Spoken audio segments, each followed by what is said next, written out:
लड़की एगो लड़का से बहुत प्रेम करे छे। वो लड़का वो लड़की के छोड़ के दोसर शादी कर ले छे।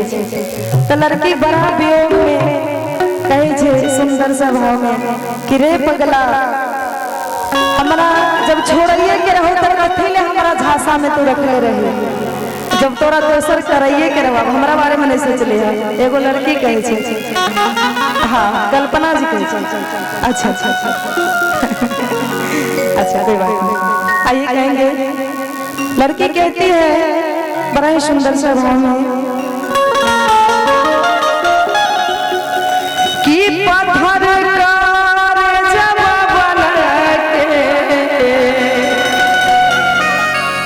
काहे दगबाजी कैली रे जे ई हमरा के सारा धरा के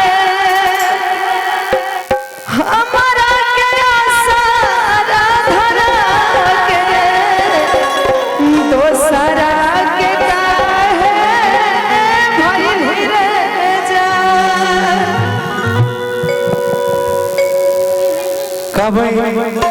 कि के जान ऐ संसार में कुछ हो इंसान के बस में नहीं है कि भले हम तोरा से प्रेम के लिए, लेकिन भगवान के जोड़ी जता लिखल है से भगवान तो मिला दे। हम कब को ना कब आगे की ना है पूछो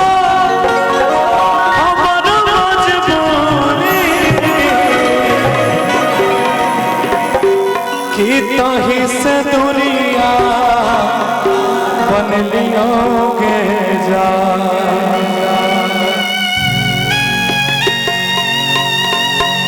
कि तोहरा के असरा धरा के आगे घर परिवार के खातिर दोसरा के हम भेलियों में तोहरा के असरा धरा के तोहरा के असरा धरा के दोसरा के हम भेलियों में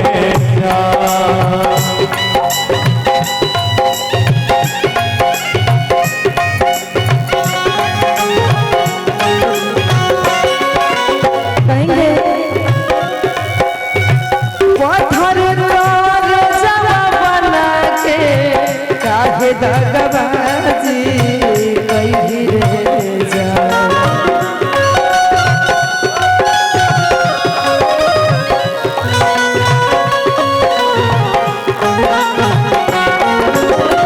पत्थर कारे जवा बना के काहे दगबाजी कैली रे जा।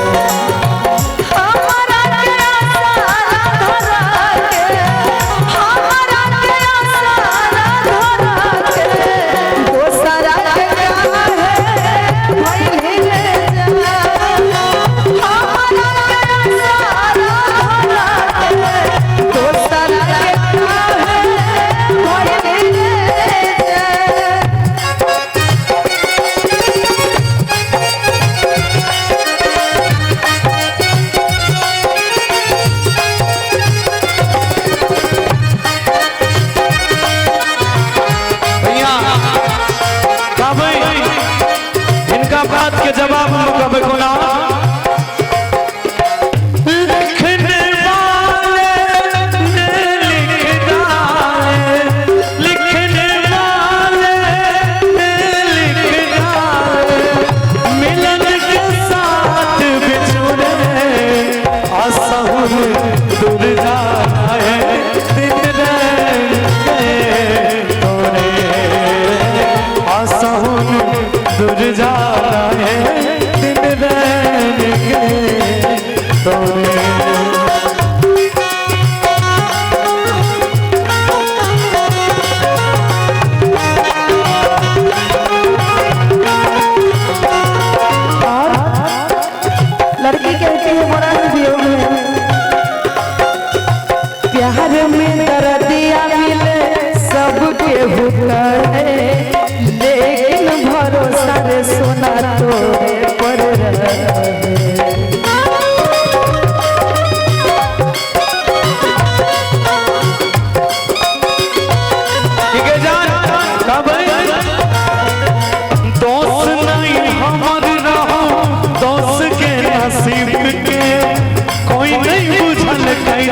तोहर प्यारी गरीब के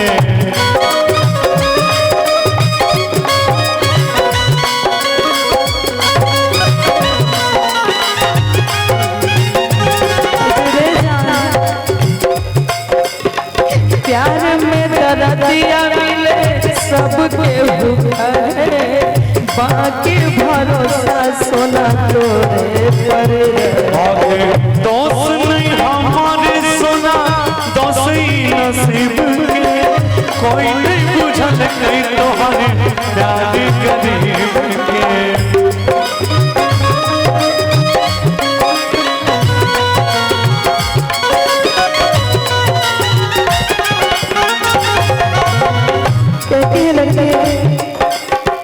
जहर जुदाई के पिलाते जिंदगी में काहे अभी रे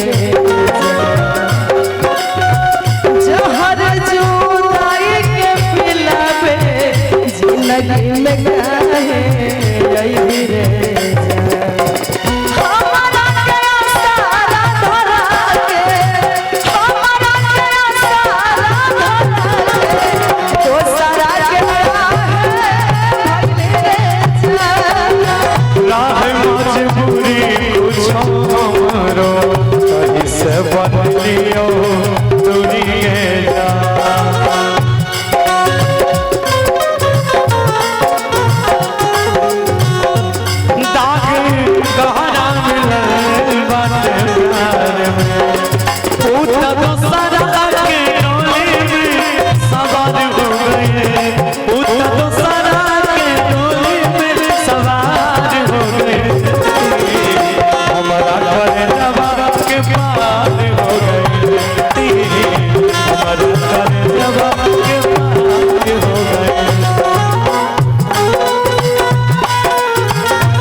जान ले जान जदी वादा तोहर टूटे तो डोली के जगह हमर आरती रे उठे